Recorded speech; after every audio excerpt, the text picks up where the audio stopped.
businesses stand to benefit greatly from that agreement. More market access for agriculture, new commitments to critical areas such as customs, digital trade, intellectual property, labor, environment, currency, and the lowering of non-tariff barriers all translates into higher wages, greater productivity, and more jobs. In fact, the U.S. International Trade Commission's economic analysis found that USMCA will create 176,000 new jobs. We shouldn't squander this opportunity to update NAFTA, which is now a quarter of a century old, but has been critical to the success of farmers and businesses. Since NAFTA's implementation in 1994, our agricultural exports to these two countries have more than quadrupled. Corn exports increased sevenfold.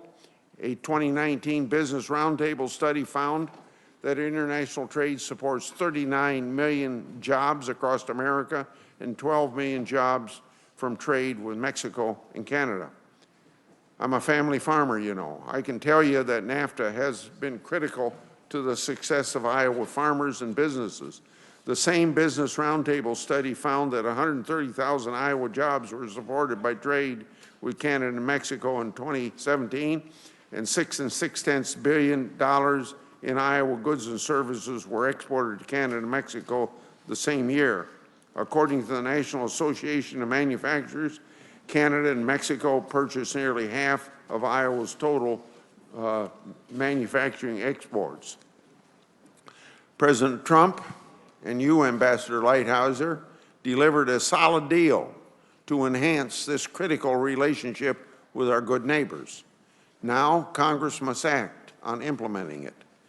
As Mr. Lighthizer said earlier this year, doing so will enhance the credibility of our global trade agenda, and it provides some much-needed certainty to American farmers and businesses. For agriculture, international trade is critical to reaching the 95% of the world's consumers living outside the United States. In Iowa, we export every third row of soybeans. This is why I strongly support the administration's plan to pursue new trade deals with Japan, particularly the European Union, and even the United Kingdom when it is ready. So we should move quickly. Japan and the EU haven't been sitting still. They've been closing trade deals with other countries over the last 2 years. As a result, our farmers and businesses are losing market share to competitors with preferential access. We need to secure strong agreements so that we can restore a level playing field. And in order to get a deal with the United States, the EU has to include and negotiate agriculture. I've said this before, any deal with the EU that doesn't include agriculture will not get through the United States Congress.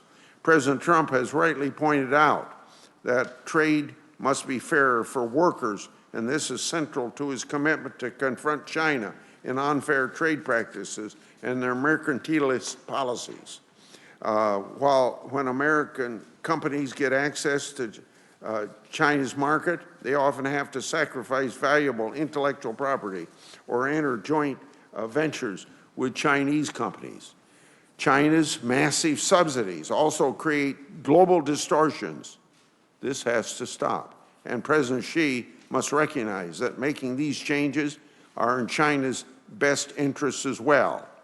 I applaud President Trump for confronting China decisively, and I urge him and President Xi to reach a deal that results in structural changes to China's discriminatory policy and practices and the elimination of the 301 tariffs.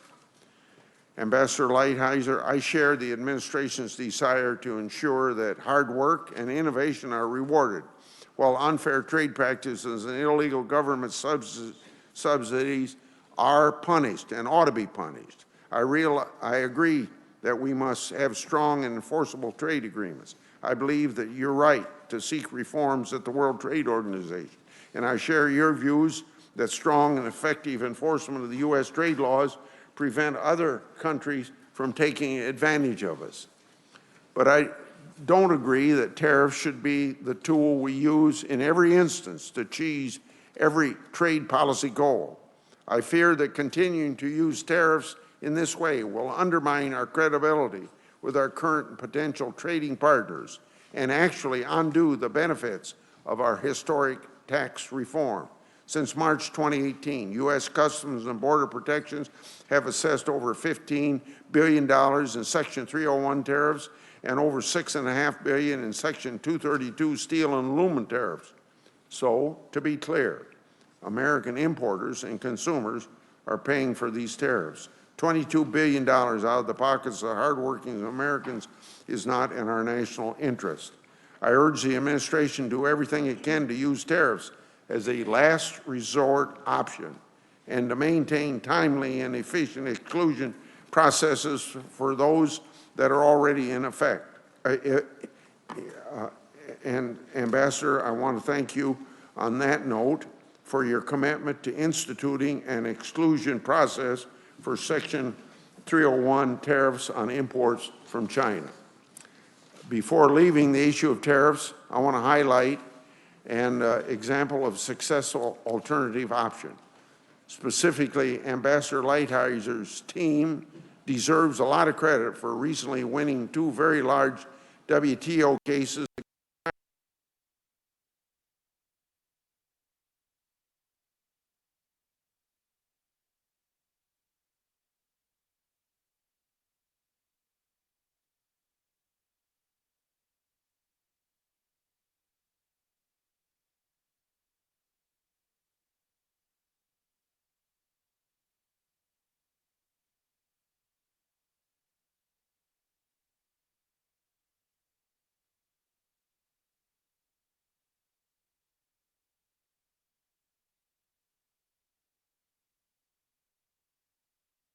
to reform the WTO. We should continue to use WTO mechanisms that can hold China and others accountable to the greatest possible extent. So, closing, I'm glad to have you here today. Ambassador, I want to recognize the critically important and difficult task before you. Congress and the administration must work together to ensure that our trade policies benefit all Americans and encourage you to work with us to make that happen. As chairman, I pledge my support to the President's agenda, starting with the implementation of the UMSCA. Senator White. Thank you very much, Mr. Chairman. And let me begin, Mr. Chairman, by saying I very much share your view with respect to consultation with this committee. That was actually embedded in the law. Consultation, and more transparency was actually embedded in the law in 2015. So I want to make it clear I share the chairman's view on that point. The committee meets this morning to discuss the administration's trade agenda.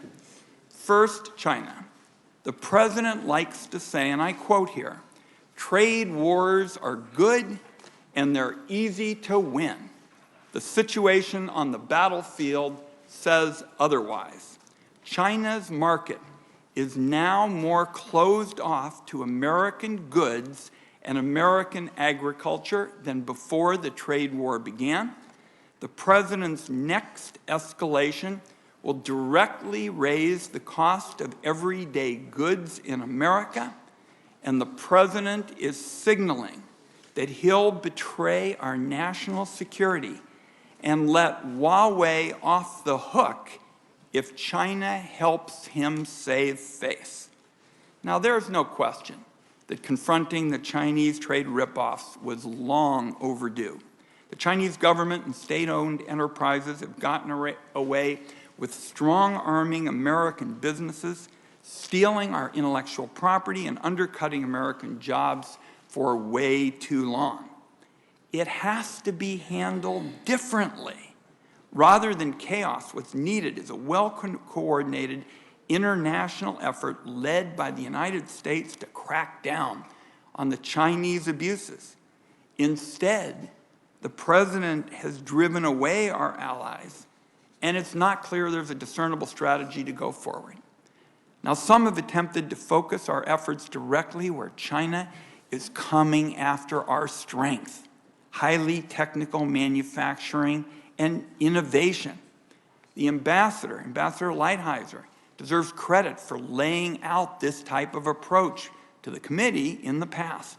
Unfortunately, those plans get knocked off course all too often by hailstorms of tweets sent while the president is watching television in the morning.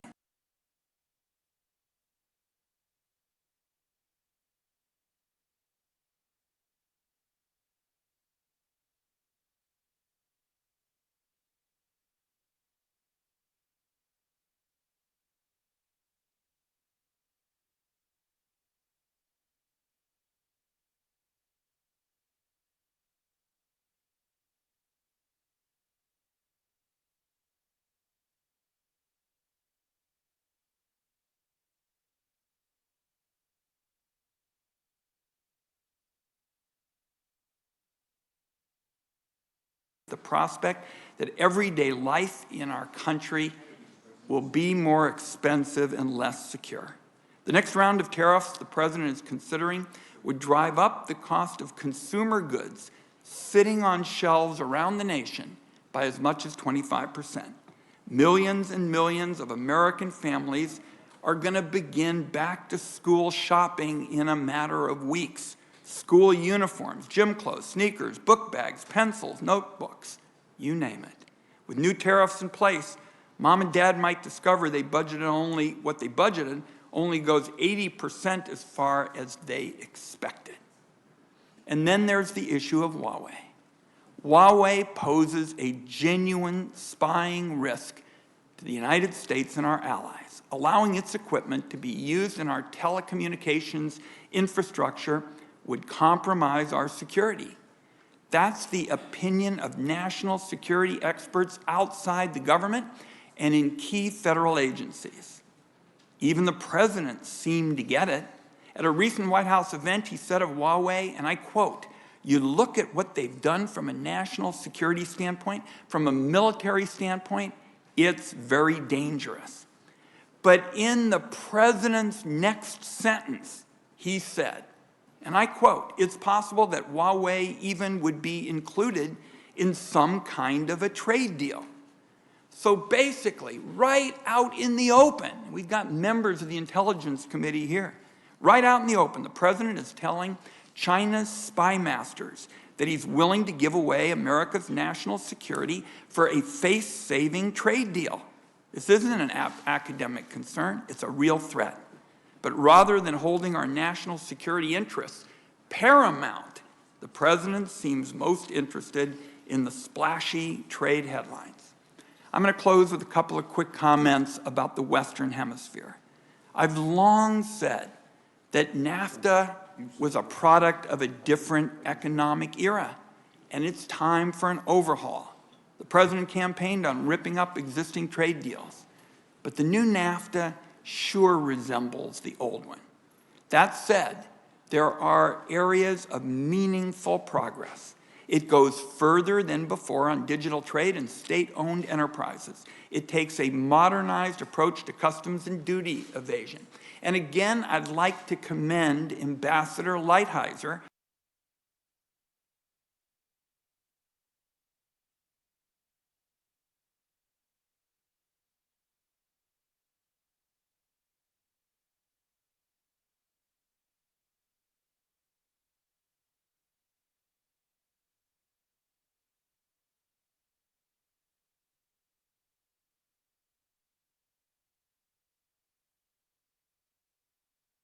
labor and environmental chapters.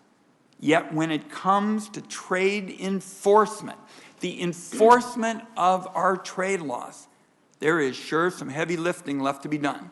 Commitments from other countries aren't any good if there's no way of holding those countries to them. The new NAFTA retains a weak enforcement system from the old NAFTA, which too often gave a free ride to the trade chiefs. That's a bad deal for our workers, particularly the enforcement of labor obligations. Now, Senator Brown, our colleague from Ohio, and I have offered some solutions. I'm hopeful and optimistic that with some bipartisan work and that kind of blueprint, those are issues that can be resolved. In the meantime, there is no way to justify pulling out of the current NAFTA, since doing so would accomplish nothing except economic pain here at home. So I look forward to discussing these issues and more with the ambassador this morning. I thank him for joining the committee, and this is an important hearing, Mr. Chairman. I appreciate your scheduling it. Thank you.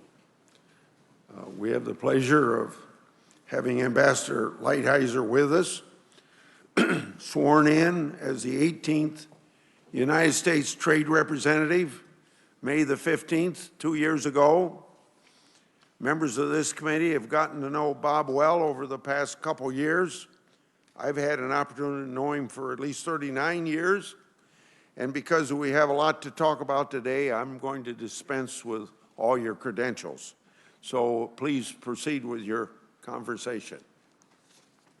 Thank you very much, Mr. Chairman. Mr. Chairman, Ranking Member Wyden and members of the committee, it's a pleasure to appear before you today to testify on the President's trade agenda and the newly renegotiated United States-Mexico-Canada agreement.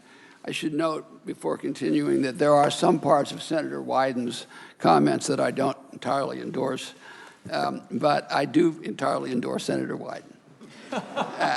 So I would like to begin by noting that the United States economy has added 5.8 million jobs since 2016 election. Notably, nearly 500,000 have been manufacturing jobs. The real GDP rose at an annual rate of 3.1% in the first quarter of 2019. The past 4 quarters have seen the fastest growth rate in GDP since 2015. The unemployment rate at 3.6% is the lowest rate in nearly a half a century and has been at or below 4% for 15 consecutive months. Wages are up, hourly wages were up some 3.1% over the last 12 months. I commend this report right here to the committee. It's the trade policy agenda and the 2018 annual report to the committee. It's the subject of this, one of the subjects of these hearings.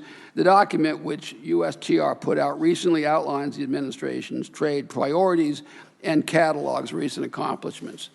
As most of you know, the President is troubled by huge and persistent trade deficits, which the United States has with many countries. These deficits are the result of many factors: faster economic growth, currency valuations, and to some extent tax policy, but they are also partially the result of trade rules that oftentimes are unfair and lock in non-economic advantages for our trading partners. We at USTR are very much focused on changing these rules where they are unfair to American farmers, ranchers, workers, and businesses.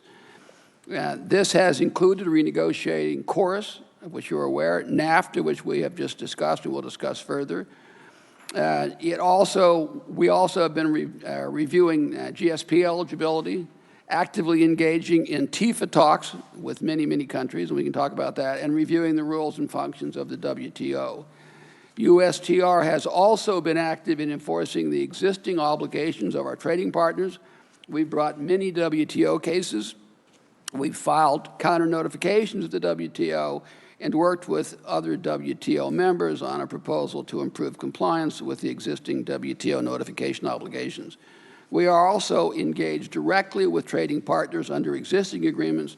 For example, we have successfully resolved concerns with Peru after requesting the first ever environmental consultations in the U.S.-Peru Trade Promotion Agreement.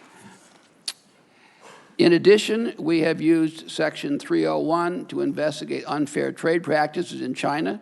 We believe our economic relationship with China has been unbalanced and grossly unfair to American workers, farmers, ranchers, and businesses for decades. As many members know, after an exhaustive process, we put tariffs on certain Chinese products and are preparing to do more if certain issues cannot be resolved satisfactorily.